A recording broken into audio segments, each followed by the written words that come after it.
untuk Pak Presiden sendiri, Pak Prabowo, Pak, mungkin Bapak harus bisa untuk memanage informasi yang Bapak terima, karena bisa jadi informasi yang Bapak terima mungkin berbeda gitu dengan apa yang rakyat rasakan. Dan Bapak sebagai orang yang dipilih oleh rakyat, Bapak harus bisa mendengarkan rakyat lebih dekat gitu, Pak. Makanan bergizi, membagikan makanan bergizi gratis kepada siswa, ibu hamil, ibu menyusui, dan lansia. Ini arsitektur yang dikonsepkan oleh Pak Prabowo, kemudian diterapkan dalam program MBG. Ini adalah satu, itu iya, tetapi turunannya menggerakkan ekonomi semuanya. Tapi ada pertanyaan juga dari username-nya angka nih 3398154 bla bla bla ya. Jadi apakah MBG menggerakkan ekonomi sementara harga telur anjlok sudah 3 bulan lalu, kok yang untung yang punya dapur gitu ya, bukan rantai pasok yang lain. Aksi mahasiswa yang diinisiasi oleh Badan Eksekutif Mahasiswa BEM Universitas Indonesia Jumat 12 Juni 2026 membawa 5 tuntutan. Hentikan pemborosan APBN, turunkan harga kebutuhan pokok dan BBM, hentikan MBG, Koperasi Desa Merah Putih, serta militerisasi di ranah sipil, hingga desakan agar Presiden Prabowo berhenti mengelak dari kritik publik. Dalam program 17+8 kali ini kita akan mengupasnya bersama Wakil Ketua Umum BEM UI yang juga mahasiswa Fakultas Kedokteran Universitas Indonesia, Fatimah Az-Zahra, dan Aditya Laksmana, tenaga ahli Badan Komunikasi Pemerintah. Kita ingin mendalami substansi tuntutan mahasiswa dan bagaimana sesungguhnya respon pemerintah terhadap tuntutan berbagai aksi mahasiswa yang marak di berbagai kota beberapa waktu belakangan ini. Sebelum kita mulai, jangan lupa subscribe channel ini dan nyalakan lonceng notifikasinya. Juga kunjungi berbagai platform media sosial kami di @diskursusnetwork. Kunjungi juga toko buku kami @bukuku.story.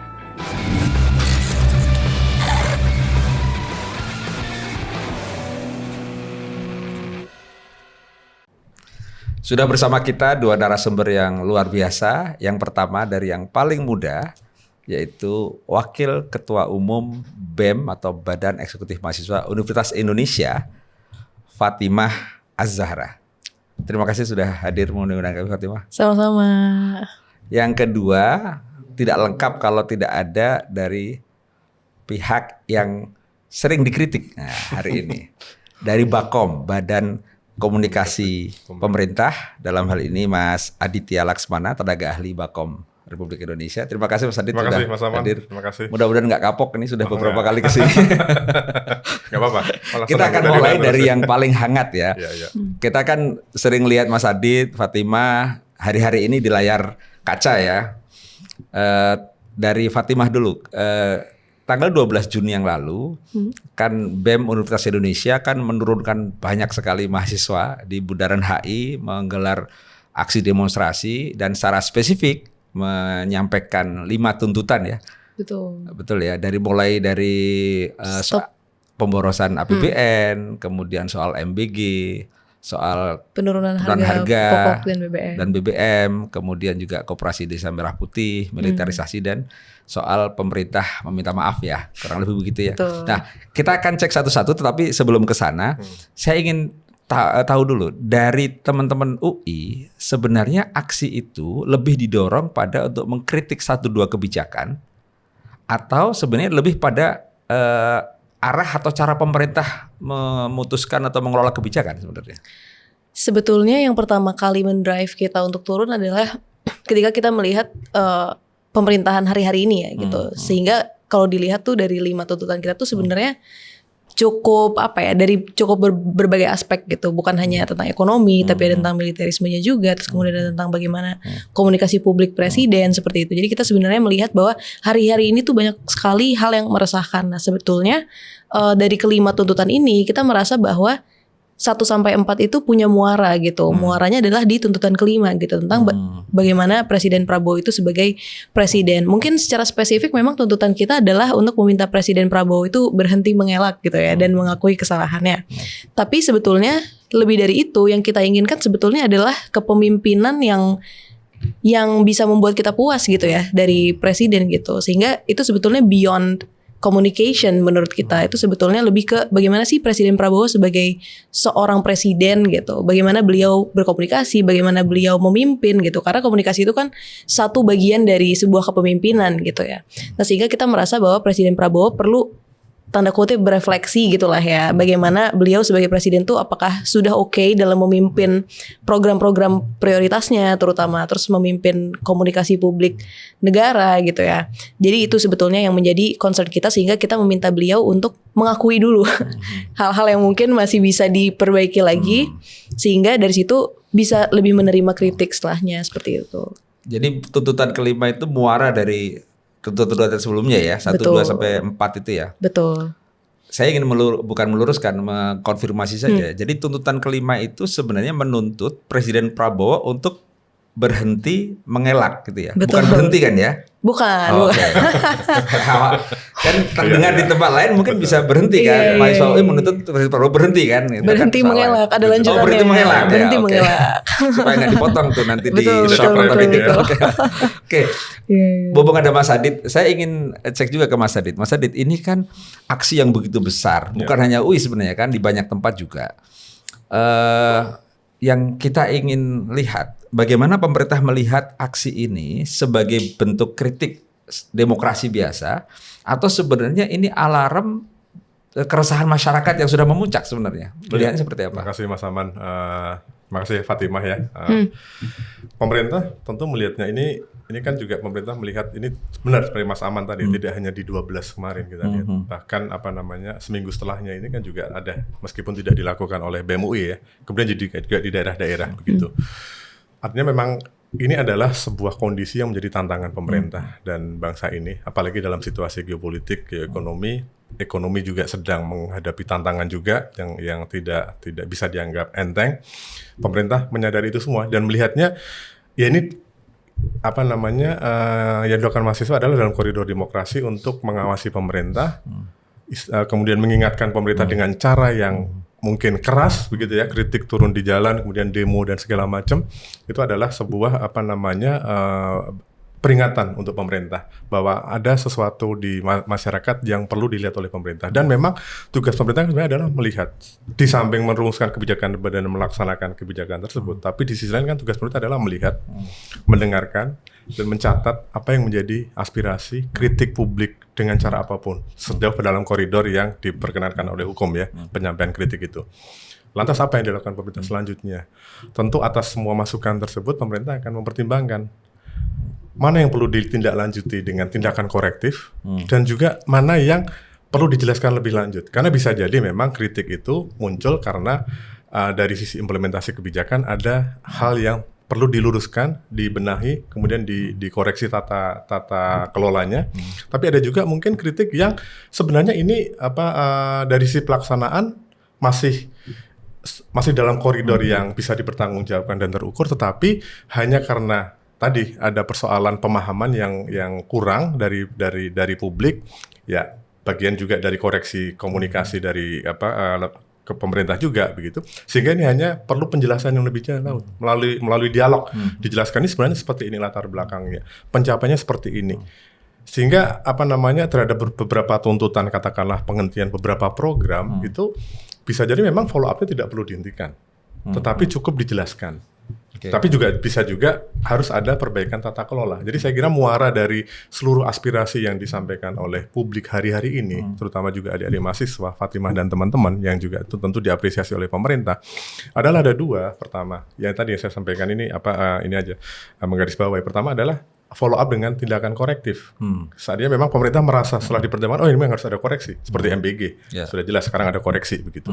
Tapi juga mungkin hanya perlu pemerintah kurang intens aja di dalam menjelaskan oleh KL terkait, oleh mungkin juga dari kami dari di Balkom segala macam, sehingga setelah memetakan ini, ini elemennya hanya ada di sini begitu. Sehingga kita perlu hadir, perlu mendengarkan, perlu berdialog lebih jauh lagi sehingga masyarakat lebih memahami, sehingga pada akhirnya menerima apa yang dilakukan pemerintah kemudian itu, sehingga ya back to normal lagi begitu. Jadi saya kira itu.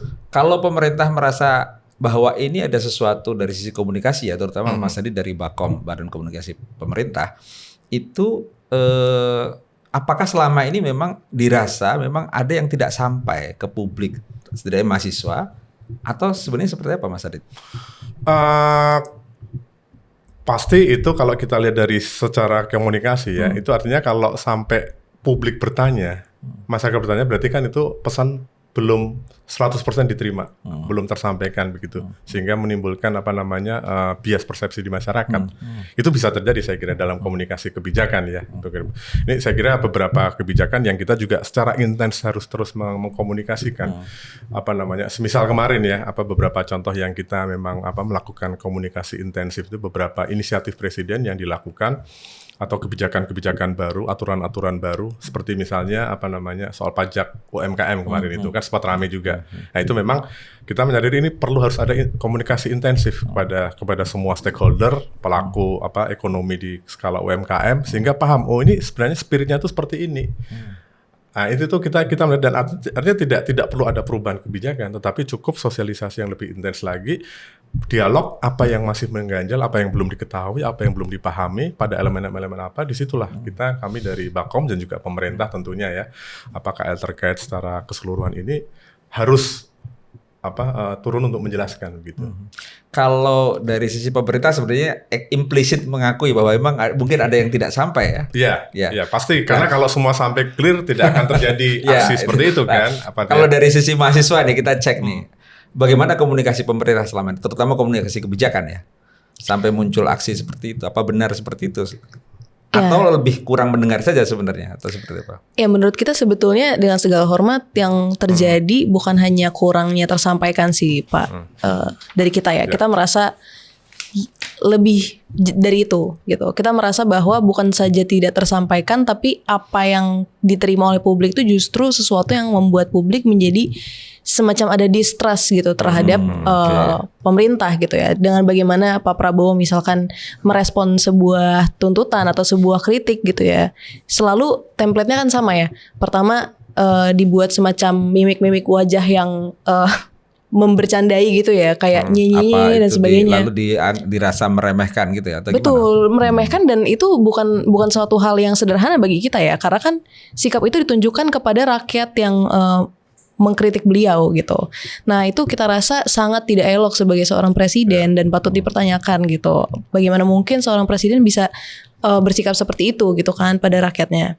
Dan yang kedua, kita juga melihat gaya komunikasi dari pemerintah meskipun bukan presiden, tapi aspek lain misalkan dari menteri, wakil menteri atau siapapun itu yang menjabat gitu ya. Bagaimana mungkin ketika kita sedang baru saja selesai demonstrasi ya, tiba-tiba ada yang langsung mengatakan kita tidak akan menghentikan MBG. Itu kan menurut saya pribadi ya bukan sebuah bentuk komunikasi yang baik, sekalipun memang tidak akan dihentikan misalkan. Tapi kan ada cara bagaimana kita menyampaikan itu, terutama ketika demonstrasi baru saja selesai. Kalau seperti itu kan langsung bentrok nih gitu, sehingga itu menimbulkan gap yang semakin jauh lagi gitu dari bagaimana kita bisa melihat pemerintahan ini bagaimana sih performnya kepada kita gitu, penampilan komunikasinya nih seperti apa gitu. Dan yang ketiga, kita tuh juga menyoroti bagaimana pemerintah itu hari-hari ini ya, subjektif dari kita sebagai orang yang ada di kampus, merasa bahwa ilmu pengetahuan itu didiskreditkan. Karena terutama misalkan dalam program MBG sering dikatakan, kita tidak perlu ahli gizi, dan itu bukan cuma sekali gitu dikatakan seperti itu oleh berbagai orang yang berbeda dari pemerintahan gitu ya. Tentu itu pertama menyakiti hati guru-guru kami, pastinya menyakiti hati orang-orang yang punya ilmu pengetahuan dan sekolah begitu lama ya. Dan yang kedua, itu menyakiti pikiran kita juga, karena sebagai orang yang punya pikiran, bagaimana mungkin sebuah program gizi besar-besaran tidak membutuhkan ahli gizi seperti itu. Jadi kalau tidak butuh ahli gizi, maka tujuannya kemana? Nah dari situ publik jadi mulai bisa bercabang-cabang kan pemikirannya. Tidak perlu ahli gizi, berarti ini program untuk apa nih? Berarti muncul spekulasi yang lain-lain. Nah jadi itu sih menurut kita cukup parah nih untuk performnya gitu. Kalau kita lanjutkan bahwa apa yang menjadi tuntutan teman-teman mahasiswa UI dan lain-lain ya, kemudian ada 5 tuntutan itu. Kalau katakanlah itu dijadikan satu narasi yang utuh sebagai sebuah pesan utama, itu apa Fatimah yang bisa disampaikan? Satu pesan utuh, kalau sesingkat-singkatnya ya, kalau kita singkatkan banget, sebetulnya kita ingin sesederhana pemerintah itu bisa logis dan empatik gitu terhadap masyarakat. Karena itu yang saya rasa di masyarakat tuh sangat menjadi concern yang besar. Banyak orang merasa banyak pernyataannya kurang logis begitu ya. pelaksanaannya kurang logis, kemudian juga tidak empatik gitu terhadap rakyat yang punya concern gitu. Oke, kalau itu sebenarnya lebih sesuatu yang umum terhadap bagaimana cara pemerintah merespon dan mengkomunikasikan kebijakan ya, barangkali ya. Mungkin itu ada di bagian empatiknya ya, tapi aspek kita ingin pemerintah Logis lebih itu logis ya. itu dalam kebijakannya mungkin ya. Nah, kalau lihat ini Mas Adit, dari 5 tuntutan itu katakanlah, mana yang dari sisi pemerintah itu yang paling perlu direspon secara substansi maupun secara komunikasi, yang paling utama? Kalau melihat dari 1 sampai 4 itu, kalau yang kelima tadi kalau saya lihat redaksionalnya kan presiden mengakui atau apa. Saya kira itu di luar kapasitas kami dari Bakom untuk bagaimana presiden mengakui kesalahan. Tapi kalau saya masuk dari yang kelima dulu kelima dulu itu tentunya pesan atau tuntutan mahasiswa presiden meminta maaf seperti itu kurang lebihnya redaksionalnya. Itu kita harus melihat juga secara implisit apa yang dilakukan presiden adalah bagian dari akomodasi itu. Bahwa presiden sudah mengubah, sudah merevisi, sudah mengkoreksi apa yang sebelumnya dilakukan terhadap kebijakan-kebijakan tersebut. Ya, ini mungkin untuk sekian kalinya ya kita lihat MBG lah sekarang ini ya. Bahwa apa yang dilakukan sekarang oleh kepemimpinan baru ini terlepas bahwa juga banyak katakanlah catatan kritis dengan kabinet barunya BGN ini. Tetapi kita melihat ada semangat di sana bahwa presiden sebenarnya secara substansi presiden sudah melakukan hal-hal yang sebenarnya itu dikehendaki oleh banyak pihak termasuk mahasiswa. Sekali lagi ini konteks saya ngambil contoh MBG ya. MBG.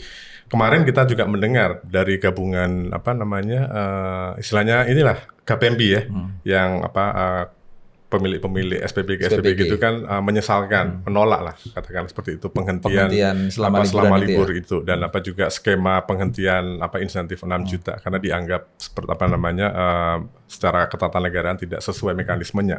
Saya kira sampai sekarang pemerintah tetap dengan apa yang dikehendaki bahwa untuk MBG ini tetap harus berhenti gitu. Untuk sementara karena logika masyarakat awam itu kan sederhana saja juga. Betul, ya. Ketika libur anak-anak nggak masuk, kenapa masih ada? Sudah nyambung gitu kan? Artinya sudah nyambung kan. Dan di sini kan sebenarnya pemerintah memperkuat pesan bahwa MBG ini sekarang fokus pemerintah. Kalau kemarin itu mungkin ada penyimpangan di dalam pelaksanaan, sekarang pemerintah benar-benar ingin meyakinkan masyarakat bahwa ini ke-beneficiariesnya, penerima manfaat utamanya itu siapa sih gitu? Yaitu para siswa, kemudian bumil, ibu hamil, ibu menyusui dan juga lansia. Artinya kalau memang mereka pada saat itu tidak ada aktivitas ya untuk apa didistribusikan. Jadi sebenarnya ini sebenarnya bagian dari pesan-pesan yang secara substansi sudah memberikan respons korektif atas apa yang menjadi tuntutan, apa yang dikehendaki disuarakan oleh masyarakat dan mahasiswa di hari-hari belakangan ini begitu. Jadi kemudian juga persoalan hukum yang dijalani oleh 3 ex-pimpinan BGN dan juga ada pihak-pihak lain yang sudah disebutkan oleh Kejaksaan Agung. Itu saya kira juga bagian dari secara substansif pemerintah dalam hal ini presiden juga melihat ada kelemahan di dalam pelaksanaan yang sebelumnya. Sehingga ya sudah bahwa itu orang kepercayaan saya pun kalau memang sebegitu penyimpangan yang terjadi ya harus berhadapan dengan hukum, dengan pisau hukum katakan seperti. Jadi saya pikir secara substansif pemerintah dalam ini presiden sudah melakukan apa yang dikehendaki yang kelima tadi. Ya, terkait yang 1 sampai 4 mana yang lebih istilahnya mana yang lebih prioritas ya kampanye seperti untuk segera direspon oleh pemerintah dalam hal ini. Saya kira pemerintah melihat 1 sampai 4 ini sama-sama lah. Pemerintah perlu akan merespons semuanya dengan tentu tadi responnya bisa dengan tindakan korektif atau dengan menjelaskan supaya masyarakat ini lebih paham, memahami, kemudian bisa menerima dan semuanya kembali bisa dijalankan secara lebih baik lagi. Jadi pertama kan soal pemborosan anggaran ya. Ini nggak apa-apa, kita masuk ke kita masuk satu persatu ya. Karena tuntutannya cukup banyak dan ini cukup detail sebenarnya. Iya. Soal pemborosan APBN ya. Betul. Kalau dari sisi mahasiswa sebenarnya aspek yang menjadi dasar itu apakah besarannya anggaran atau dampak dari penggunaan anggaran itu terlihat atau tidak, atau seperti apa sebenarnya dasarnya awalnya? Oke, sebetulnya dasar awalnya tentu kan masyarakat tuh banyak menyebutkan betapa besarnya anggaran MBG dan sebagainya ya. Tapi sebetulnya itu bukan sebagai satu-satunya driver gitu ya. Sebetulnya karena kita melihat di sini 31 sampai 42% itu kan belanja negara itu bertumbuh gitu. Sementara di sisi lain hanya 10 sampai 13% saja pendapatan yang kita terima. Nah, sebenarnya ini yang membuat kita merasa terlalu besar gapnya gitu, dan kita merasa mau sampai kapan gap sebesar ini tuh dipertahankan, sementara program seperti MBG saja dalam informasi terbarunya ya bahwa akan diefisiensikan menjadi sekitar 256 triliun gitu ya. Tapi 256 triliun itu masalahnya juga angkanya tuh hampir sama dengan lebarnya defisit kita di kuartal 1 gitu, yang kita ketahui 240 triliun sekitar segitu. Jadi kita merasa wow, berarti ini pertama antara pendapatan dan pengeluaran kita ini ada gap besar, dan gap besar itu somehow jumlahnya bisa mirip nih dari jumlah pengeluaran MBG. Nah, sehingga kita merasa mungkin ada apa ya yang harus diperbaiki dari situ gitu. Ya. Kalau Mas Adit, kalau dari sisi ini kan program prioritas bagaimanapun ya dari Presiden ya. Bagaimana menjelaskan bahwa program prioritas itu bukanlah pemborosan? Gimana atau menjelaskan kelas sederhana? Oke, terima kasih Fatimah. Jadi saya ingin ini saya kaitkan dengan yang Fatimah tadi mengenai potret keseluruhan ya. Tadi kan MBG 250 triliun itu bukan seolah-olah secara angka memang setara dengan defisit yang terjadi di kuartal 1 200 sekian triliun. Saya ingin menjelaskan dari sisi kebijakan fiskal makro secara keseluruhan dulu ya. Jadi pertama begini, kita kan punya target ekonomi tumbuh semua negara. Saya pikir itu no doubt lah, seluruh masyarakat pasti ini. Dan di dalam struktur penganggaran kebijakan fiskal, hampir tidak ada negara yang struktur pembiayaan fiskalnya itu balance, neto. Semua pasti ada defisit. Negara kita bertahun-tahun berdiri sejak dari Orde Baru itu strukturnya ada struktur defisit, karena memang sumber penerimaan itu tidak bisa memenuhi kebutuhan anggaran pembangunan. Kita kalau melihat negara-negara maju semuanya juga strukturnya defisit. Kita mau lihat Jepang. Rasio utang Jepang dibandingkan PDB berapa? Kita masih 40%. Jepang sudah di atas 100%. Amerika apalagi? Singapura jauh di atas kita.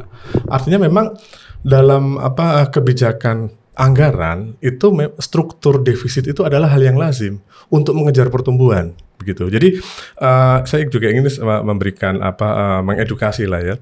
Memberikan pemahaman kepada masyarakat, pada publik, pada adik-adik mahasiswa. Itulah, jadi kalau memang ada defisit kalau tadi disampaikan kok setara dengan MBG, nanti saya jelaskan mengenai MBG-nya dulu. Itu adalah untuk mengejar pertumbuhan. Artinya pembiayaan dari pinjaman, dari obligasi yang dikeluarkan pemerintah itu kan untuk kegiatan pembangunan yang memang produktif gitu. Seperti kita lah ekonomi rumah tangga. Kita kalau nggak hampir mungkin boleh dikatakan 80-90% masyarakat tuh kalau mau beli rumah tuh pasti KPR. Kalau tidak KPR nggak akan bisa beli rumah. Artinya apa? Itu kan untuk produktif. Saya punya rumah, saya bisa berproduktif. Saya bisa nyaman tempat tinggal, bisa keluarga saya tenang, nyaman, sehingga saya bisa beraktivitas lebih produktif lagi. Itu analoginya seperti itu. Kemudian soal membandingkan, mengkomparasi kok MBG 260 triliun itu setara dengan ini. Kita melihat arsitektur MBG ini kan adalah program yang dimensinya ini sangat luas. Jadi jangan melihat MBG itu hanya sekedar memberikan makanan bergizi, membagikan makanan bergizi gratis kepada siswa, ibu hamil, ibu menyusui, dan lansia.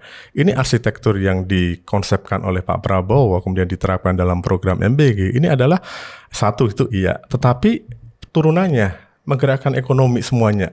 Di situ ada penciptaan lapangan kerja. Jadi kalau ada 250 triliun yang dikeluarkan saat ini, kita juga harus melihat bagaimana multiplier efeknya. Dan mungkin multiplier efeknya itu tidak bisa dilihat hanya dalam 1 tahun anggaran. Setidak-tidaknya sekarang, suka atau tidak suka, terlepas memang ini harus ada pembenahan tata kelola, sudah 1,4 juta tenaga kerja langsung yang terserap.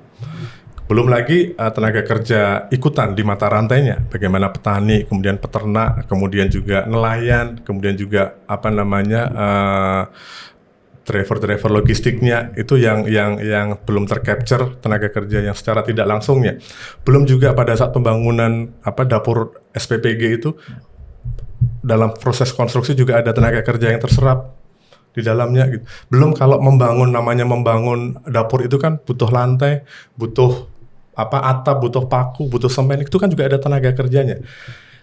Multiplier efek pengganda dari angka 256 triliun itu tidak semata-mata habis di meja makan di dalam omprengan, tetapi juga di dalam kegiatan-kegiatan ekonomi yang ini bergerak semuanya gitu. Jadi sebenarnya kalau dihitung-hitung itu multipliernya pasti akan lebih besar. Cuman memang tidak mungkin itu tidak bisa kelihatan hanya dalam 1 tahun anggaran.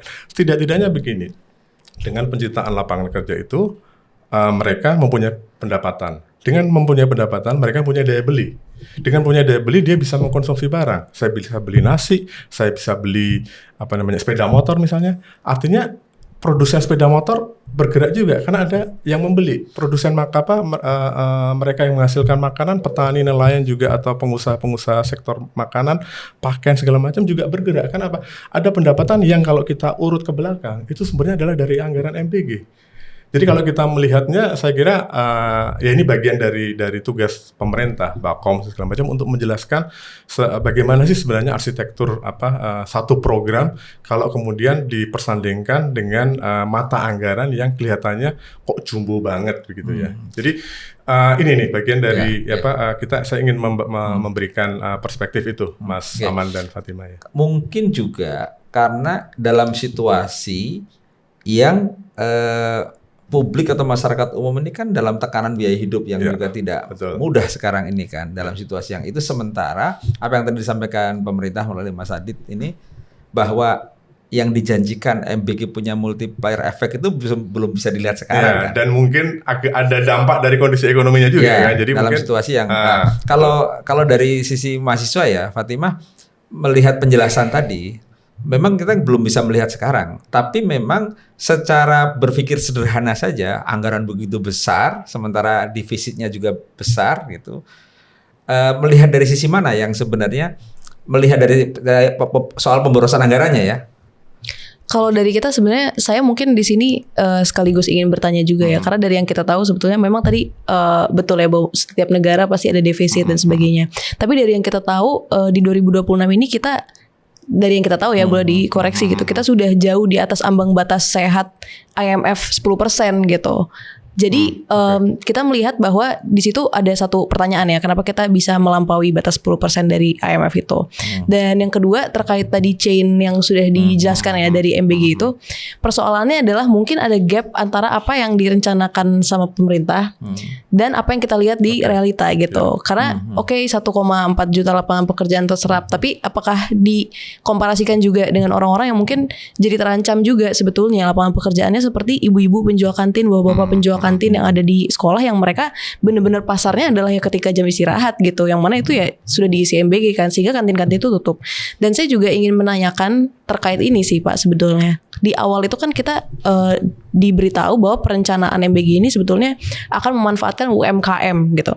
Nah ini juga kita nggak melihat UMKM dimanfaatkan gitu, yang ada adalah belum terlihat dampak nyatanya ya. Betul, dan lebih kepada yang kita lihat itu bukan UMKM. Kalau ini dalam perspektif kita ya sebagai mahasiswa dan sebagai masyarakat gitu ya.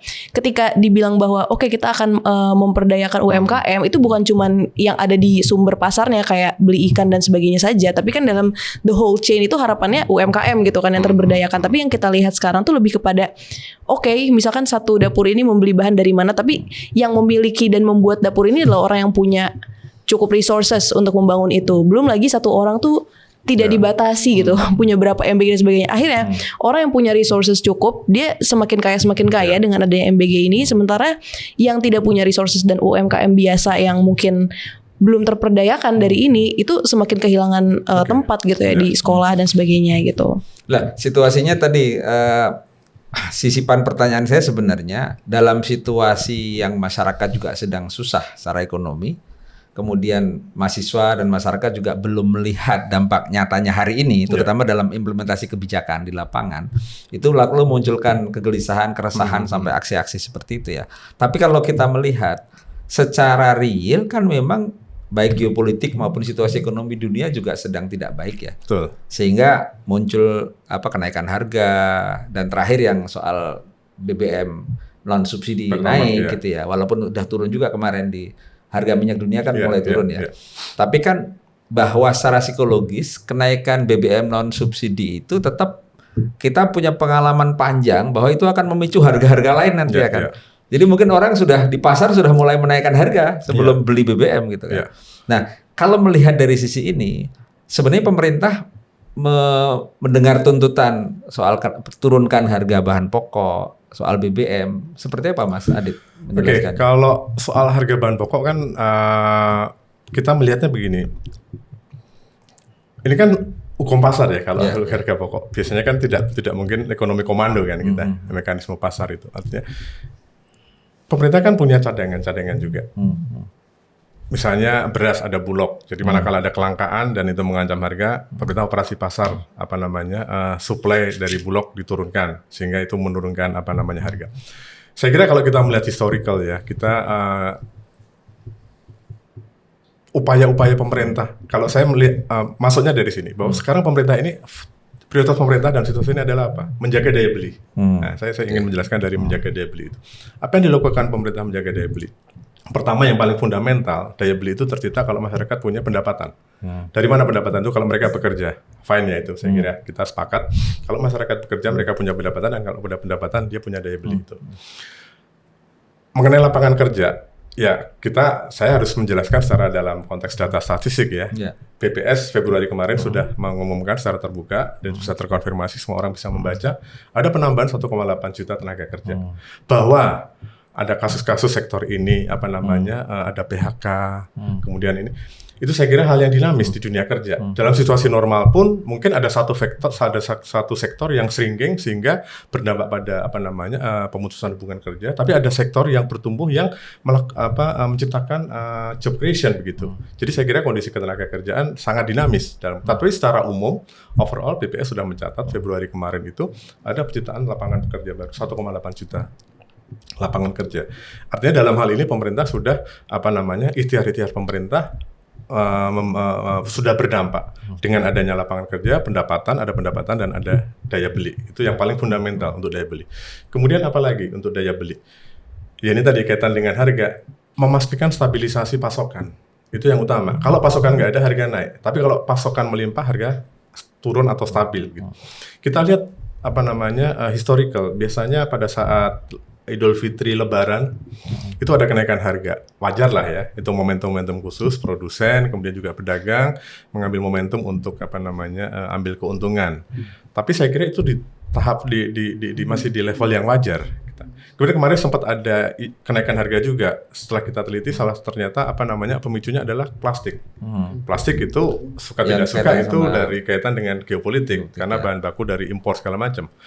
Dan imbasnya ke komoditas karena kebutuhan plastik luar biasa. Semua kemasan, beras pun dari plastik kemasannya. Gula juga. Jadi harga beras naik, tetapi setelah ternyata ada komponen plastik di dalamnya yang itu cukup dominan, cukup signifikan dalam stabilisasi pasokan. Saya kira kalau kita boleh melihat secara objektif, pemerintah sudah memberikan satu langkah yang memberikan dampak pada ini, sehingga secara kenaikan tidak terlampau inilah kalau melihat ini ya. Kemudian yang lain lagi juga soal harga BBM. Ini tadi menjawab juga Mas Aman, dan salah satu tuntutan kan menurunkan harga BBM. Ya tentu menjadi pertanyaan, harga BBM yang mana yang mau diturunkan begitu kan? Harga BBM subsidi jelas tidak. Kan sudah ada jaminan dan fakta sampai sekarang enggak. Dua jenis BBM, Pertalite, ya BBM Pertalite dan yang biosolar sampai dengan akhirnya. Ya persoalannya sekarang yang di non subsidi Pertamax itu kan sudah menjadi formula pemerintah bahwa harga BBM non subsidi adalah diserahkan pada mekanisme pasar dengan formula penghitungan oleh Pertamina, dan di mana sebelumnya itu Pertamina setiap bulan melakukan penyesuaian harga, dan Pertamina juga pernah melakukan penurunan harga. Bahkan terakhir di Januari 2026 itu Pertamax juga diturunkan oleh Pertamina, hampir ya mungkin kisarannya hampir 10%-an lah gitu. Saya agak lupa angka, tapi itu ada penurunan. Kemudian kita juga harus melihat fakta. Pertamax itu kan non subsidi.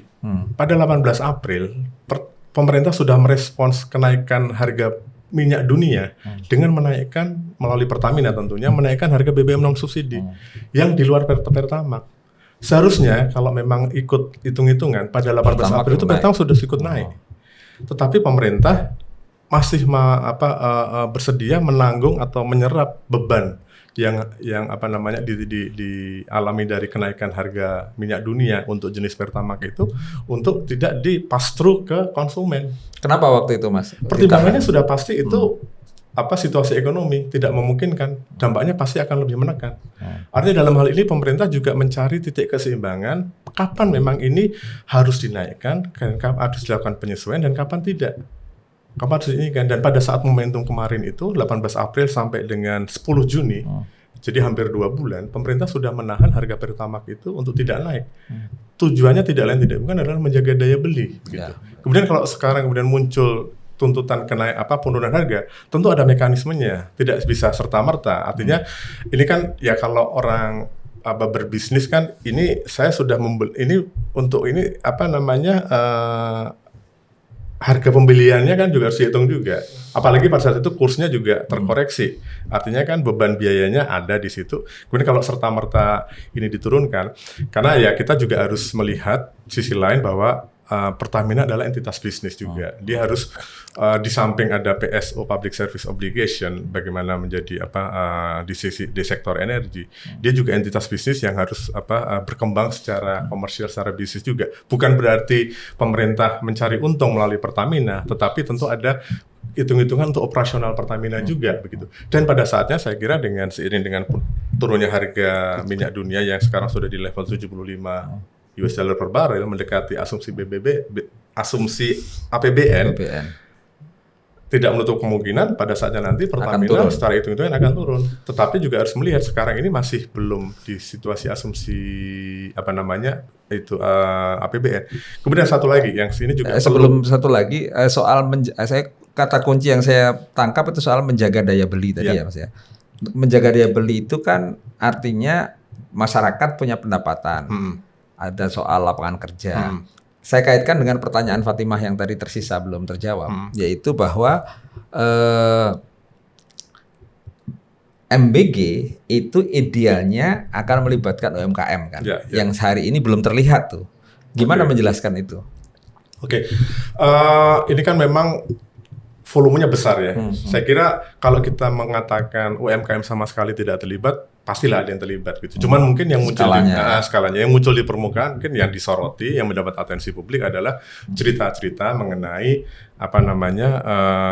pemain-pemain besar lah, katakan seperti itu, yang saat ini berperan di dalam mata rantai pasok MBG. Saya kira dari sekarang ada berapa? 27.000 SPPG yang aktif. Pasti ada beberapa yang pelibatan UMKM-nya itu ada. Salah satu contohnya apa? Karena saya bisa mencoba mengkonfirmasi ini adalah dari nilai tukar petani. Nilai tukar petani kita itu sekarang naik. Terakhir di Mei kemarin pengumuman yang diumumkan, kalau salah di bulan April atau Mei sudah di 119 kalau nggak salah. Kalau di atas 100 berarti ini apa? Konsumsi petani, pendapatan petani lebih tinggi dari konsumsi dia. Dan kita tahu salah satu petani adalah salah satu faktor utama, faktor dominan di dalam MBG. Gitu. Kemudian kita juga lihat pertumbuhan di sektor tanaman pangan, di sektor pertanian di kuartal 1 kemarin juga tumbuh. Begitu. Artinya apa? Di pelaku-pelaku ekonomi grassroots ini MBG memberikan dampak yang sudah tercapture, bahwa itu belum menyeluruh, masih ada bolong di sana sini. Oke, pemerintah pasti juga tidak menutup mata terhadap hal tersebut. Perlu juga bagian dari pembenahan tata kelola pemerintah juga di sini. Gitu. Oke, kalau dari pernyataan Mas Adit ya dari Badan Komunikasi Pemerintah, itu kan sepertinya ekonominya cukup terkendali dari sisi kebijakan dan yang dikomunikasikan ya. Tapi mahasiswa tentu melihat dari lapangan yang tadi salah satunya misalnya soal UMKM yang belum dilibatkan sepenuhnya dalam MBG. Kalau melihat katakanlah ada gap dari sisi apa yang disampaikan oleh pemerintah, sementara di lapangan seperti apa, mungkin apa yang bisa disampaikan dari mahasiswa? Ya sebenarnya dari kita itu cukup ini pertama mungkin agak membahas tentang BBM tadi dulu ya, bahwa sebetulnya memang kita tuh cukup mempertanyakan ketika pemerintah itu memberikan sebuah reasoning bahwa oke, ada konflik global dan sebagainya yang ya kita semua tahu gitu. Tapi kan bagaimana ketahanan kita menghadapi itu kan pada akhirnya akan menunjukkan seberapa mandiri kita sebetulnya sebagai satu bangsa gitu. Nah, kita cukup merasa ada keanehan ketika kita nih ketergantungan impor ya pada Timur Tengah, sehingga ketika ada konflik global kita langsung terdampak seperti ini. Sementara sejujurnya ya bangsa kita sendiri juga punya sumber daya alam yang begitu banyak gitu kan, bahkan perusahaan luar negeri yang mengambil di kita gitu. Jadi sebetulnya kita mempertanyakan ironi dari hal ini sih, bagaimana bangsa kita ini bangsa yang sumber daya alam begitu banyak sekali sampai diincar luar negeri, tapi ketika terjadi sesuatu kita langsung terdampak karena kita malah ketergantungan juga ke luar negeri. Nah, sebetulnya di sini juga menjadi satu pertanyaan kita pada pemerintah juga ya. Apakah sebetulnya pemerintah seharusnya kalau ingin membangkitkan ekonomi melalui satu chain gitu ya, dan memperluas lapangan pekerjaan dan sebagainya, apakah jangan-jangan sebetulnya perlu memang ada industrialisasi di bidang-bidang lain, tapi bukan dengan sebuah program MBG yang tujuannya adalah gizi dan sebagainya, tapi ternyata malah salah-salah sasaran, kemudian akhirnya diungkapkan oke, tujuannya ternyata sebenarnya ekonomi, tapi pada akhirnya implementasinya juga buruk. Nah, mungkin ini kembali lagi ke yang tadi ya, pertanyaan keduanya tentang bagaimana implementasi MBG itu sendiri. Kita merasa sejujurnya dari perspektif kita, MBG ini bukan tidak menyeluruh melibatkan UMKM, tapi kita melihat implementasinya itu tidak sesuai dengan konsep gitu. Konsep di kertasnya UMKM sebagainya, tapi ketika implementasi itu kayak a whole different concept gitu. Kita melihat memang seperti dalam pelaksanaannya ini tidak ada tuh mindset bahwa UMKM ini menjadi yang utama diberdayakan gitu. Sehingga yang utama terlihat adalah ya membangun pabrik-pabrik baru yang orang-orangnya sudah apa ya, mampu lah ya. Dapur-dapur baru maksudnya. Iya, dapur-dapur baru dan sebagainya. Dan kita juga sebenarnya melihat ya bahwa di perencanaan MBG itu sendiri bahkan harus diperhatikan carbon footprint kalau tidak salah ya. Jadi jejak karbon ketika satu dapur mengantar sebagainya. Nah, itu kita juga mempertanyakan hal itu juga gitu. Kenapa tidak, kalau dari perspektif kita ya sebagai masyarakat dan sebagai mahasiswa gitu, kalau seandainya konsepnya UMKM dan bahwa harus memperhatikan jejak karbon, ya seharusnya konsepnya itu lebih lokal lagi gitu, bukan yang agak jauh-jauh, tapi lebih ke misalkan memberdayakan kantin yang ada di sekolah, melakukan program-program yang lebih lokal seperti itu. Nah, sebelum dijawab sama Mas Adit nih, ini mewakili masyarakat juga. Kebetulan netizen juga memberikan komentar dan ada satu pertanyaan ya. Yang pertama dari ARY ya. Komentarnya begini, fakta bahwa kantin tetap berjalan karena MBG diberi pada istirahat pertama dan anak-anak beli di kantin pada istirahat kedua.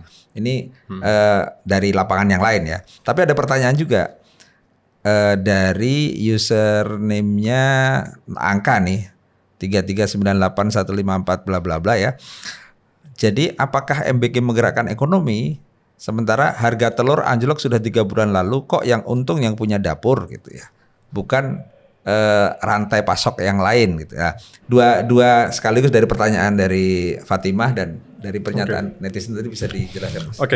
Saya kira sekaligus ya mengenai implementasi tidak sempurna, pemerintah melihat itu. Dan oleh karena itulah tata kelolanya dibenahi. Dan sekarang kan sebenarnya ini juga bagian dari menjawab Fatimah. Ibu Nani Deyang, Kepala BKN sudah memutuskan satu kecamatan maksimal 6 SPPG.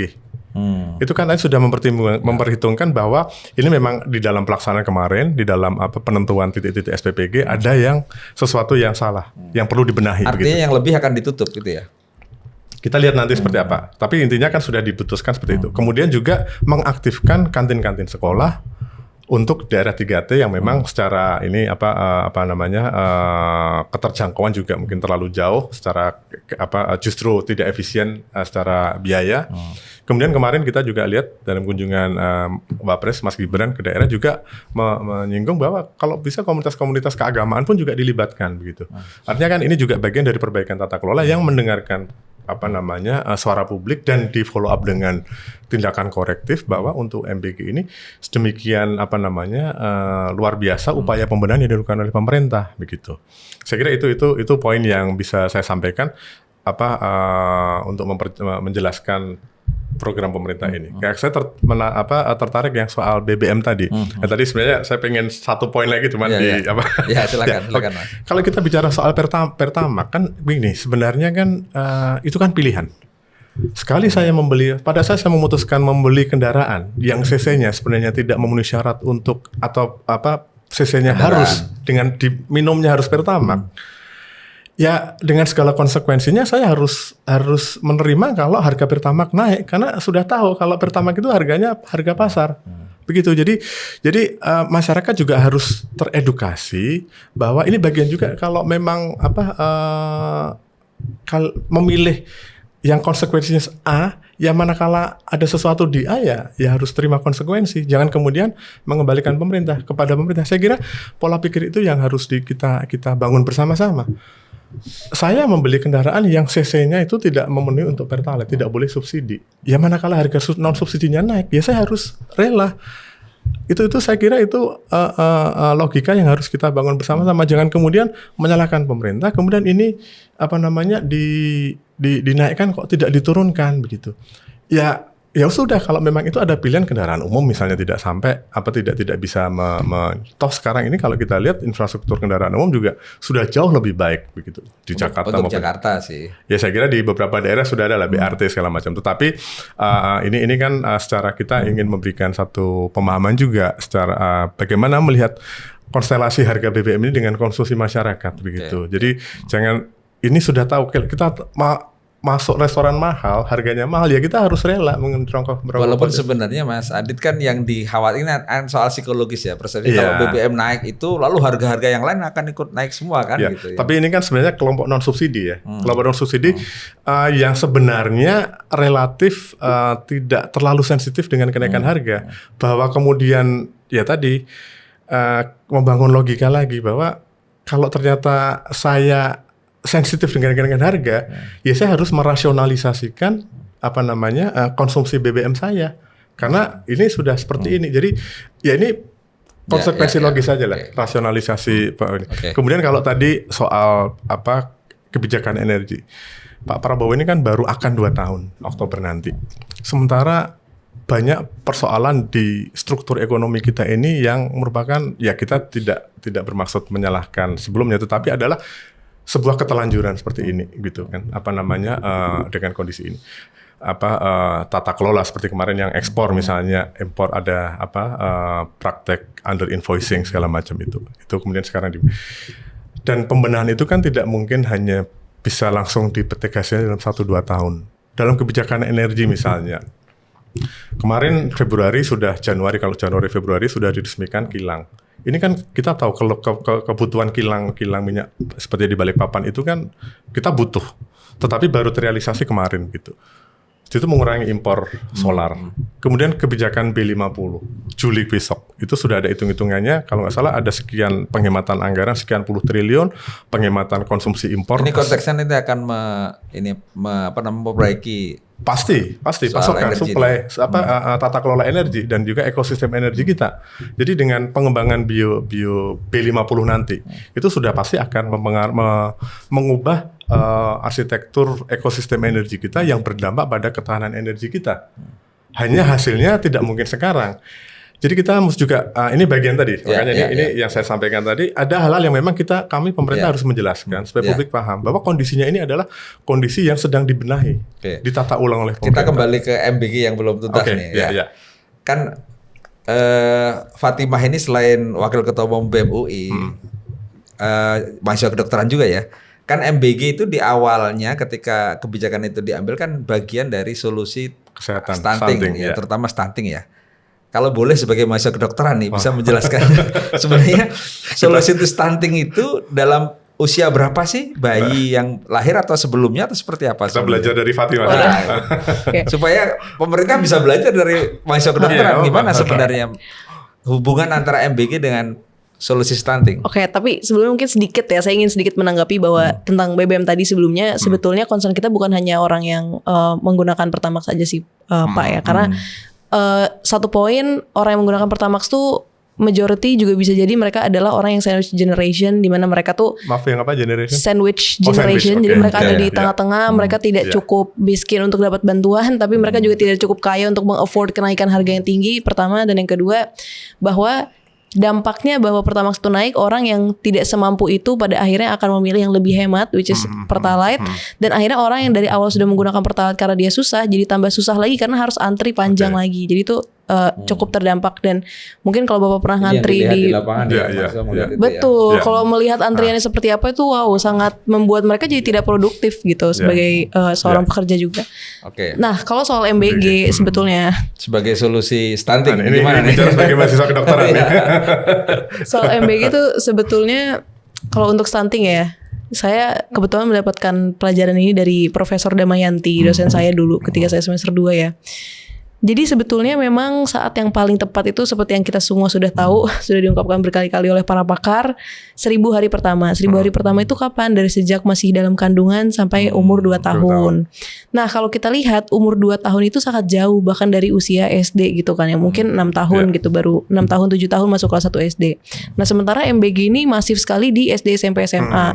Bahkan sampai SMA yang sudah belasan Iya, tahun. iya, betul. Jadi gapnya itu sangat jauh sekali. Itu pertama secara timing ya. Dan yang kedua,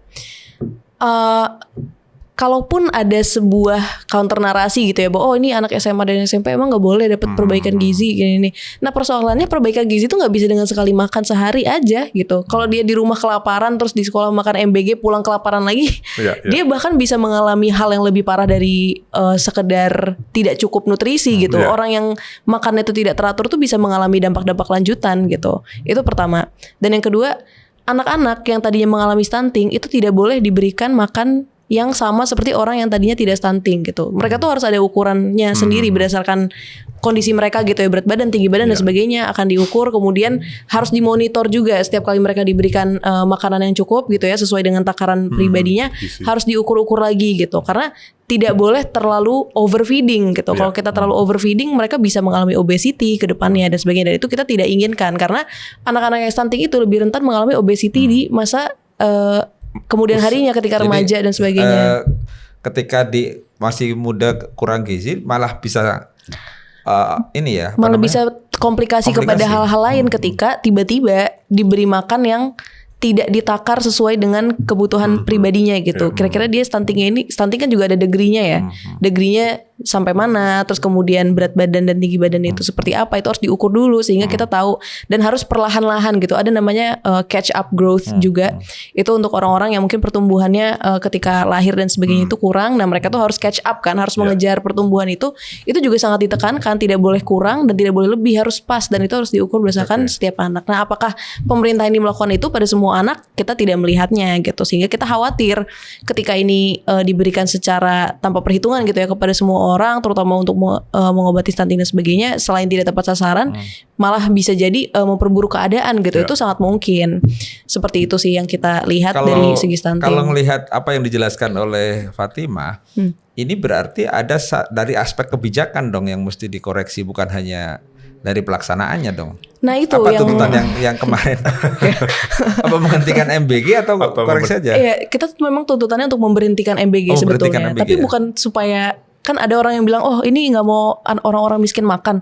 Bukan itu persoalannya. Masalahnya ketika satu program tujuan dan konsepnya itu ternyata tidak jelas, ya mau diapain lagi selain diberhentikan gitu loh. Atau ya reformasi ulang, itu pun ya perlu dipikirkan lagi ya seperti apa anggaran dan sebagainya. Tapi seharusnya ya kalau seandainya presiden itu punya tujuan untuk pertama stunting, maka harusnya dari awal itu programnya bukan memberikan untuk anak sekolah, tapi untuk ibu hamil. Kalau mau lebih early lagi bisa kepada remaja perempuan, karena remaja perempuan itu sudah mulai bisa nah itu bisa sampai ibu menyusui gitu. Harusnya fokusnya di situ, tapi kan fokusnya udah beda. Tapi saya juga mendengar sebetulnya bahwa Presiden Prabowo itu punya cita-cita lain selain stunting. Apa itu? Yaitu ingin tidak ada anak-anak Indonesia yang tidur dengan perut lapar. Nah, tapi MBG ini kan diberikannya di siang hari Oke, di ya. sekolah. Jadi ketika dia pulang Lapar lagi.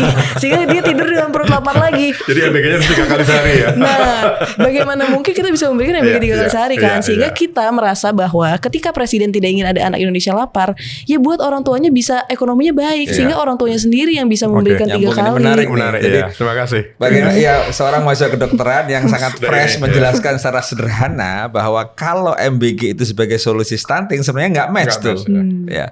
Nah ini pemerintah menjelaskannya Oke, gimana? terima kasih. nih? Ini menarik. Senang nih ada ini apa suara yang apa Scientific nih ya. Scientific dan kritik gitu. Pertama gini, Fatimah ya. Ini saya pendekatan ini dulu. Yang soal penghasilan orang tua dan tadi MBG bilang.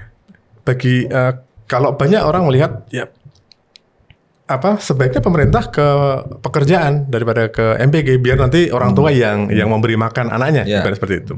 Ya itu ada dari satu perspektif benar. Bagi pemerintah pekerjaan untuk masyarakat dan MBG bukan sebuah pilihan mana yang harus dilakukan tidak. Gitu. Ya ini pilihan kebijakan pemerintah.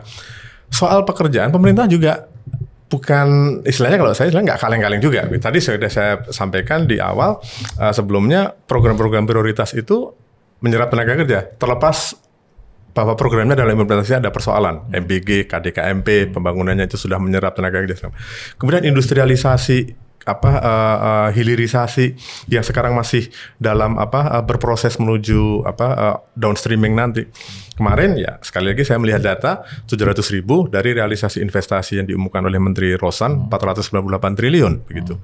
Sudah 700.000. Artinya 700.000 apa nih? tenaga kerja, lapangan kerja, ya kan. Artinya pemerintah juga melihat bahwa ini sama urgensinya dengan pemberian gizi tadi. Artinya dua-duanya mau dijalankan. Dijalankan semua. pemerintah. Ya ini sebagai sebuah pilihan tentu sah-sah saja. Ada pertimbangan pemerintah Presiden Prabowo untuk semuanya harus istilahnya gaspol gitu. Ya soal tadi menarik yang saintifik tadi, saya tercerahkan juga gitu dengan penjelasan Fatimah. Begini, benar stunting usia anak SD itu sudah lewat dari untuk penanganan stunting. Tapi gini, mungkin yang perlu saya jelaskan di sini, sasaran dari MBG stunting yes satu hal, tapi hal yang lain adalah ini adalah memenuhi kecukupan gizi anak sekolah. Bagaimana selama ini Presiden kan juga pasti membuat kebijakan, every regime membuat kebijakan itu tidak bangun tidur, saya mau bikin ini. Pasti ada research-nya. Pada saat beliau mencalonkan diri menjadi presiden, pasti sudah ada riset. Kalau saya terpilih, saya akan melakukan ini based on research gitu. Ada temuan bahwa banyak anak sekolah yang pergi ke sekolah itu dalam perut kosong. Itulah intervensi pemerintah.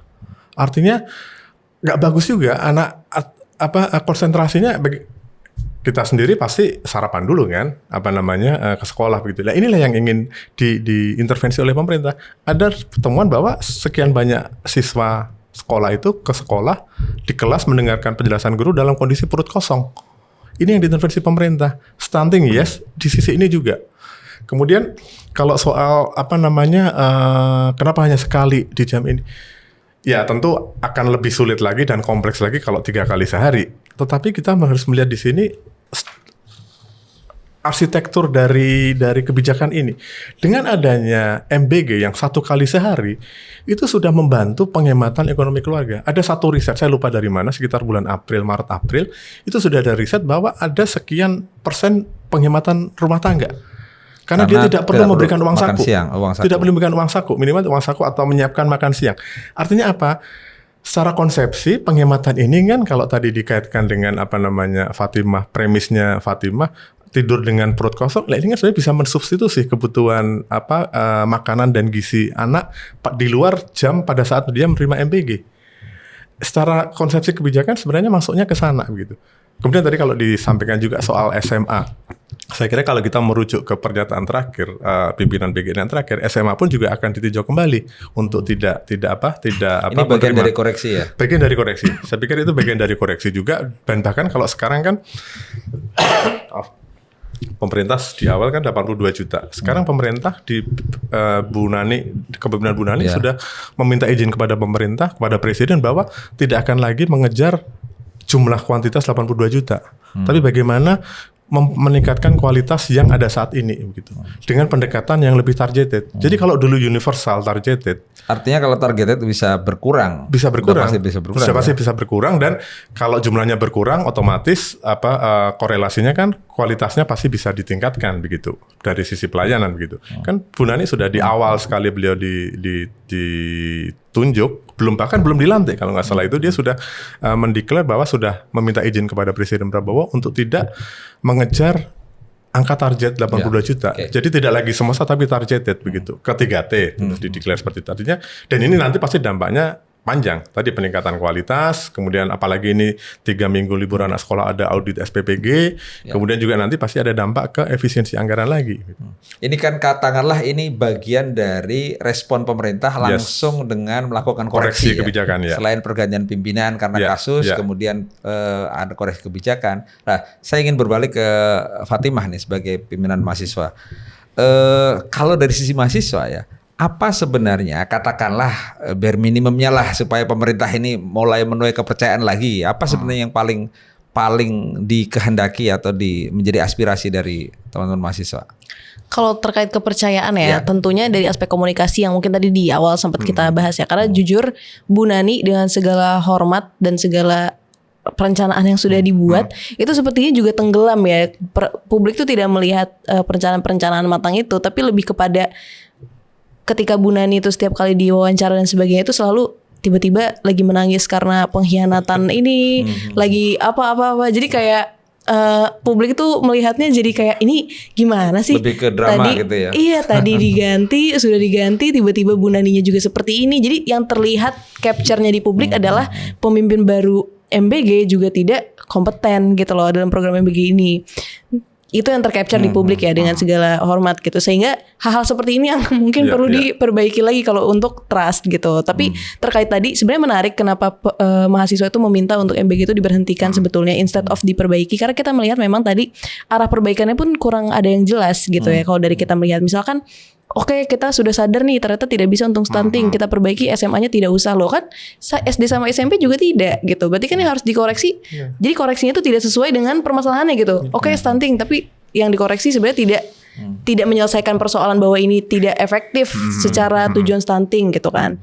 Terus kemudian juga tentang ekonomi ya, dengan rantai dan sebagainya itu, tapi kenyataannya orang-orang yang mempunyai MBG itu justru yang mengambil untung yang sangat banyak. Kemudian satu orang tuh tidak dibatasi sekian-sekiannya. Kepemilikan dapur. Iya, gitu ya. dan adanya dapur-dapur di daerah-daerah dan tempat-tempat kita itu juga tidak tidak mencerminkan ketika masyarakat tuh akhirnya tiba-tiba terberdayakan juga di situ gitu. Jadi realita-realita ini yang membuat kita merasa pemerintah sudah solusi A, B, C, D, E, tapi maksudnya solusi A, B, C, D itu tidak match gitu dengan persoalan yang kita sampaikan. Nah itu sih yang kita rasakan, sehingga kalau memang semuanya tidak match ya untuk apa lagi nih dijalankan. Bahkan Bu Nani sendiri mengatakan bahwa MBG ini tidak bisa diberhentikan karena sudah banyak polisi, TNI dan politisi yang punya dapurnya. Nah bagaimana mungkin publik akhirnya bisa memandang MBG ini satu proyek yang patut dipertahankan ketika alasan mempertahankannya akhirnya berlari kepada alasan politik gitu, karena alasan saintifik dan ekonominya mungkin sudah tidak terlihat nyata lagi gitu. Oke, kalau lihat di lapangan nih ya, selain soal MBG dalam eksekusinya dan sekarang perubahan kebijakannya,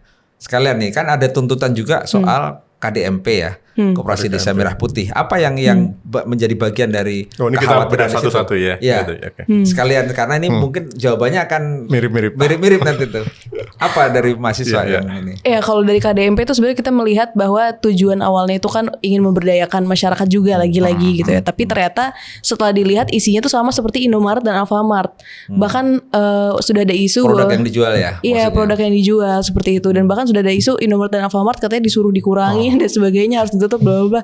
Jadi itu kita merasa kayak ini KDMP itu tiba-tiba ingin menjadi Indomaret Alfamart baru gitu seolah-olah, yang itu tidak menguntungkan orang-orang setempat juga. Terus belum lagi hal-hal yang membuat kita semakin sanksi dengan program ini tuh dengan segala keanehan yang muncul. Tiba-tiba ada koperasi yang di bawah tanah gusur lah dan sebagainya. Terus kemudian ada yang di di mana yang ini bahkan tidak bisa di reach oleh masyarakat dan sebagainya. Tapi memang betul sih bahwa pada dasarnya concern kita tuh sebenarnya sama, bahwa ada satu program dijanjikan untuk berjalannya roda ekonomi di bawah, tapi kenyataannya orang-orang di bawah tuh tidak bisa berkontribusi di situ, tidak bisa terberdayakan, sementara orang-orang yang memegang proyek-proyek ini yang malah semakin mengambil untung banyak dan lancar jaya gitu. Itu sebenarnya concern kita, dan kita melihat juga ya Pak, kita kan juga orang yang harusnya sih cukup realistis ya sebagai mahasiswa gitu. Sehingga ketika kita melihat ada kepemimpinan yang sepertinya belum mampu nih untuk membuat program semacam ini, ya diberhentikan dulu, dibanding sudah tahu tidak mampu sebagai pemimpin dalam memimpin program ini, tetap dilanjutkan dengan perbaikan yang juga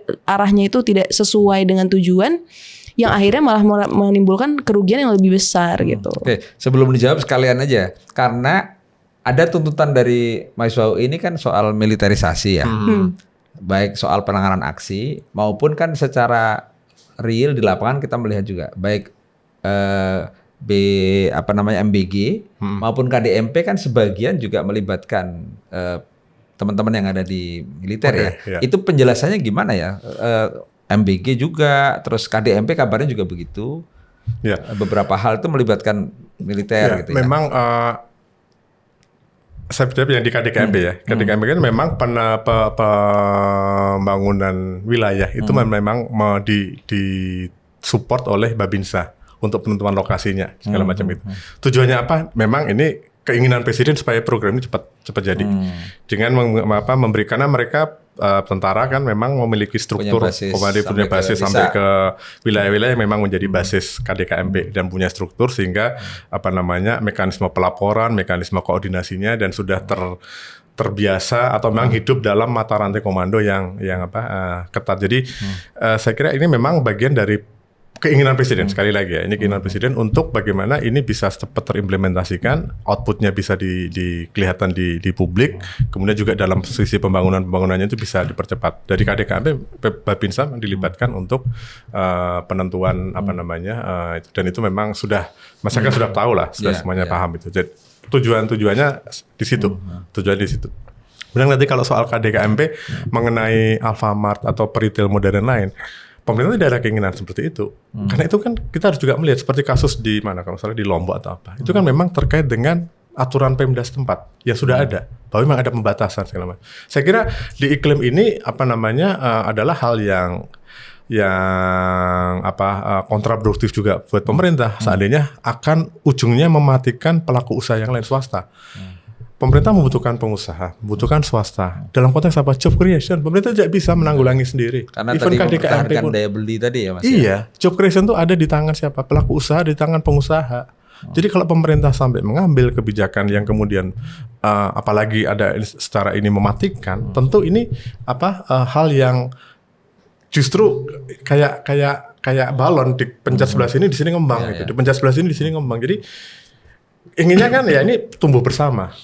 Sehingga sisi itu saya pikir kita melihat motivasi pemerintah tidak ke sana. Justru bagaimana ini mengisi kekosongan yang tidak bisa dimasukin oleh pelaku-pelaku usaha. Karena suka tidak suka memang ada elemen-elemen atau aspek-aspek yang pelaku usaha tidak akan mau dikasih apa, karena secara nilai ekonomi nggak ada. Tapi disitulah pemerintah harus hadir, KDKMP misalnya. Ya, suka nggak suka pemerintah harus hadir untuk melayani masyarakat. Oke, kembali lagi ke soal wilayah, bagaimana soal keterjangkauan. Saya kira itu juga bagian dari evaluasi. Memang kalau seandainya wilayahnya ditemukan di lapangan, tidak terjangkau, atau kan juga sudah ada ini beberapa instansi juga melakukan pengawasan di lapangan bagaimana ini ke soal lokasi segala macam. Kemudian kemarin juga sempat ada isu beberapa gerai tutup setelah diresmikan kan di Jawa Timur. Ya, KDMP ya? KDKMP. Setelah diresmikan 1061, tapi ada beberapa yang tutup secara fakta. Ya, memang dalam konteks ini kita melihat namanya peresmian itu tidak berarti bahwa pada hari itu semua harus beroperasi begitu. kan ada juga penataan dalam konteks logistiknya. Oh ini barang belum ada, tetapi bahwa secara operasional gerai itu sudah siap begitu. Sehingga itulah karena masih ada kesulitan barang-barang yang belum masuk segala macam, sehingga ini masih menunggu. Tetapi konteksnya bahwa KDKMP unit-unit gerai-gerai itu sudah siap untuk dijalankan. Nah, kemudian soal militerisasi di dalam ini kan juga jadi sorotan juga beberapa posisi publik. Ya kembali lagi kita melihat bahwa pilihan-pilihan itu tentu ada pertimbangan dari presiden. Tetapi dalam konteks kelembagaan bahwa yang dibutuhkan adalah kemampuan manajerial. Ibu Nani juga ada kritik kan selama ini. Beliau tidak sebagai seorang latar belakang wartawan mimpin sebuah lembaga yang bertanggung jawab atas sebuah program yang jumbo, anggarannya jumbo. Sah-sah saja dan masuk akal secara nalar itu logik. Tetapi kan kita melihat juga bahwa dari sisi kepemimpinan itu kan yang dibutuhkan adalah kemampuan manajerial. Banyak contoh yang sudah kita bisa berikan sukses yang secara kompetensi teknik itu tidak di situ, tetapi secara manajerial dia mampu. Seperti Pak Yonan di kereta api misalnya, dia sukses tidak punya latar belakang kereta api. Kemudian sekarang Pak Luhut kemarin latar belakang militer, dia memimpin menjadi wakil kepala Komite Percepatan Ekonomi COVID, seorang militer, tetapi dia bisa mengorganisir sehingga kita bisa cepat recover pada saat COVID. Artinya kan dalam konteks-konteks ini adalah cerminan bahwa militer pun juga bisa diserai tanggung jawab bahwa ada pelanggaran, penyimpangan seperti kasus BGN kan kita juga melihat dua pimpinan, ex-pimpinan adalah ya presiden juga saya kira kita sudah bisa sama-sama melihat tegas kalau memang tidak mampu, tidak kompeten, apalagi melakukan pelanggaran hukum ya berhenti gitu. Baik, tentu banyak hal yang masih harus dijelaskan oleh pemerintah ya, Mas Adi dan teman-teman yang ada di pemerintahan. Tapi saya ingin satu hal nih sebagai penutup ya, mungkin closing statement. Mahasiswa tentu tidak puas dengan semua jawaban itu. Sudah pasti karena di temuan di lapangan masih banyak lagi yang harus diceritakan dan disampaikan ke publik. Tapi singkat saja, closing statement mumpung ketemu Mas Adit nih sebagai wakil pemerintah di sini. Silakan Fatima. Mungkin saya akan mulai dari terkait militerisasi tadi yang mungkin belum sempat saya sentuh juga.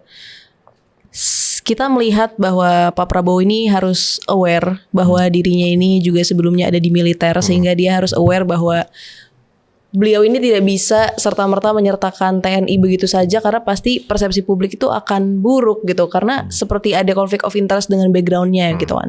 Pak Prabowo harus menyadari itu sehingga ketika dia menggunakan militer itu harus betul-betul dipertimbangkan dari segala aspek termasuk apakah pantas ada militer di situ. Dan kita tidak melihat ini hanya dalam soal manajerial saja, tapi kemarin ketika menghadapi aksi dan sebagainya itu juga ada militer pertama kali setelah reformasi dan itu sangat penting gitu karena itu terjadinya juga di zaman Pak Prabowo gitu kan sehingga Pak Prabowo ini seharusnya dengan segala pengalaman yang sudah dia rasakan di 98 pada saat itu harusnya sangat aware gitu terhadap penggunaan militer itu sendiri.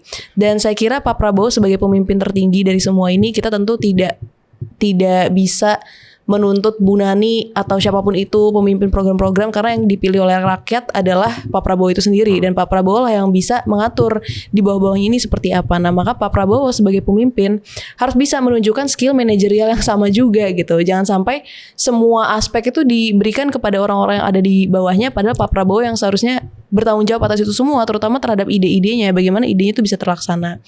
Dan mungkin sedikit ya kepada pemerintahan juga tolong bisa lebih menghargai elemen-elemen lain meskipun itu kehendak presiden seperti itu ya. Mungkin bisa diberikan masukan nih orang-orang yang ada di sekitarnya presiden untuk Pak, mungkin Bapak cukup nih mengglorifikasi militernya sampai titik ini karena kalau Bapak seperti ini terus lama-lama negara ini sudah bukan negara semua orang tapi jadi negaranya militer aja gitu karena hanya militer yang dipercaya untuk berbagai hal sementara narasi untuk ahli-ahli lain didiskreditkan. Kita tidak perlu ahli gizi, kita tidak perlu ini. Tiba-tiba ada orang yang nggak paham sama sekali tentang ilmu-ilmu gizi bisa menjadi seolah lebih tahu gitu kan hanya untuk membela-belain banget bahwa keputusan presiden ini sudah benar sehingga kita perlu ekosistem yang sehat dan untuk Pak Presiden sendiri Pak Prabowo Pak, mungkin Bapak harus bisa untuk memanage informasi yang Bapak terima, karena bisa jadi informasi yang Bapak terima mungkin berbeda gitu dengan apa yang rakyat rasakan. Dan Bapak sebagai orang yang dipilih oleh rakyat, Bapak harus bisa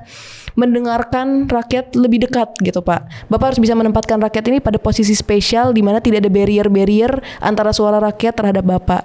Bapak harus bisa mendengar suara rakyat tanpa filter dari orang-orang terdekat Bapak yang mungkin tidak enak kepada Bapak karena sudah dipilih sebelumnya.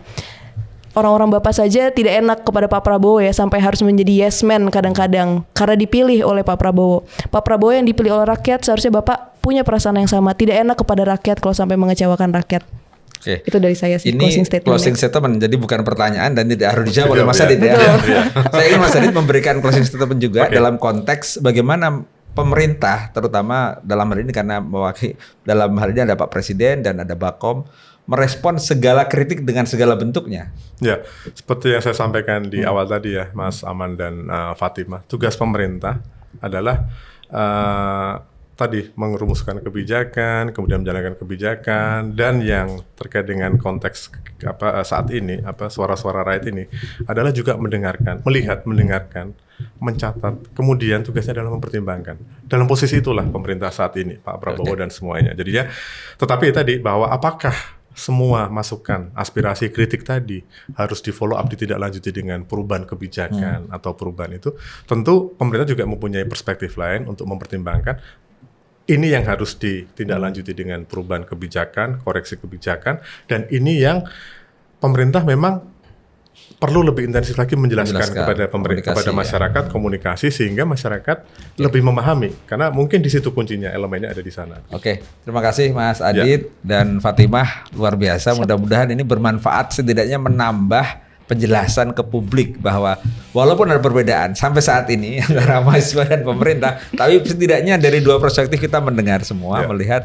Dan terima kasih Fatimah sudah hadir. Sama-sama. Dan Mas Adit, jangan kapok bersama kami Mas Adit. Siap, terima kasih Mas. Terus mencintai Republik. Terima kasih, kita ketemu dalam perbincangan berikutnya. Salam buat semuanya.